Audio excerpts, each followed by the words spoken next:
Are you interested in how economically disadvantaged workers get opportunities to become mainstream employees in high-demand industries?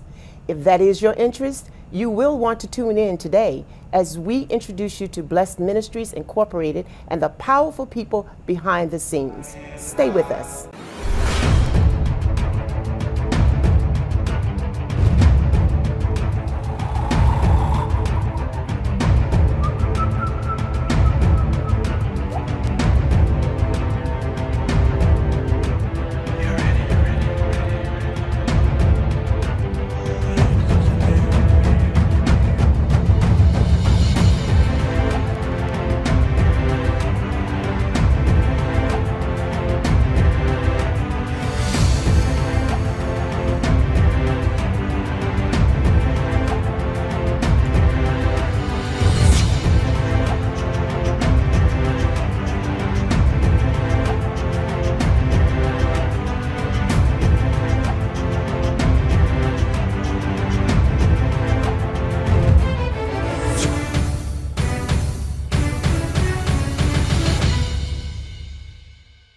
So we are a workforce development agency. So what that means is we put people to work, and we work with various clients. So we work with parolees, those under the supervision of parole.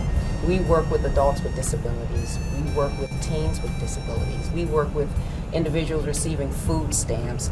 Every type of, you can say, disenfranchised population we work with, which is really interesting because it goes in line with flying on broken wings. Mm-hmm. Everyone that comes through our door has some form of a broken wing, and they need our services to assist them. So basically what we do is we just put people to work. We assist them in skill building, things of that nature, writing resumes. We have case managers, work readiness trainer. I do some counseling if I have to, but yes, that's what we do on a day-to-day basis. Give us an example of a typical client that might come to you. Okay, so the typical client, I would say, is on parole. We work with a lot of sex offenders.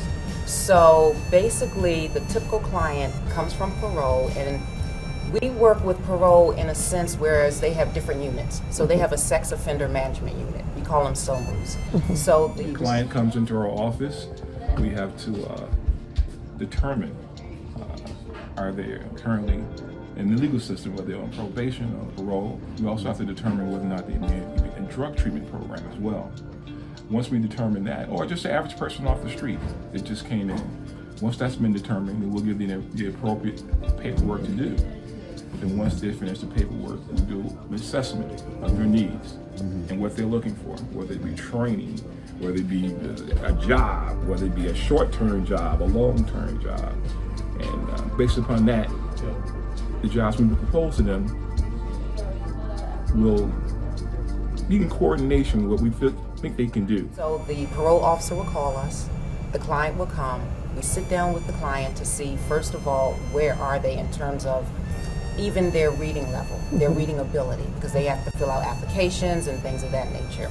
After they do that, we understand what their strengths are, because we're strength-based.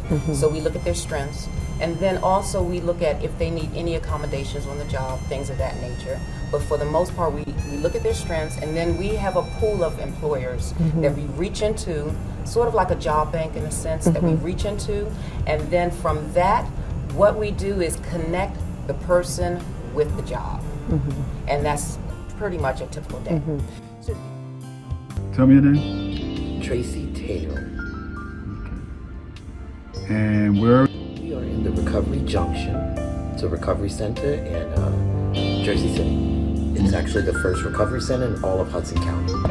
I am a certified peer recovery specialist. So anybody, trying to recover and in recovery, active recovery, they'll pair them with somebody like myself who has been through the recovery experience, just as someone to talk to constantly and someone that can share experiences, maybe to help them, with some of the difficulties they're having in their recovery. Certified Peer Recovery Specialist, CPRS. I was introduced to the program when I was staying at the Respite which is a mental facility in Newark where you can go for 10 days of rest and trying to, figure out what your next move was. Because at the time I was in a shelter. So at the respite, I met with a counselor every day. And the counselor, after hearing my story, said that she had a program that I might be interested in. Because I guess what made her think that I'd make a good recovery specialist, or if that was a good fit for me, was because that's kind of what I've been doing, for maybe 20 years, sharing my story with people and seeing how it empowers them. Next step in that process was to get me signed up for the internship. I had to go through BMI so that, I was welcomed into the intern. So then first it was the CCAR. We did the ethics portion as well as the CCAR. And that was 1 week and like 2 days. We did that virtually. And then right after that, within a week, I was put into an internship program here in Jersey City. Right. And just for people that don't know, BMI is Blessed Ministries. It's incorporated, right? Incorporated. And how did that help you get onto this path that you're on now? It was everything for me. It was everything. Because as I was coming into the program, the shelter that I was staying in Kearney, was closing. And I really had nowhere to go. And it was because I was in, because Blessed Ministries had this program where you could become a paid intern, that I was able to afford a transitional facility for women, as opposed to being back on the street after I had, been in shelters for like at least 4 months.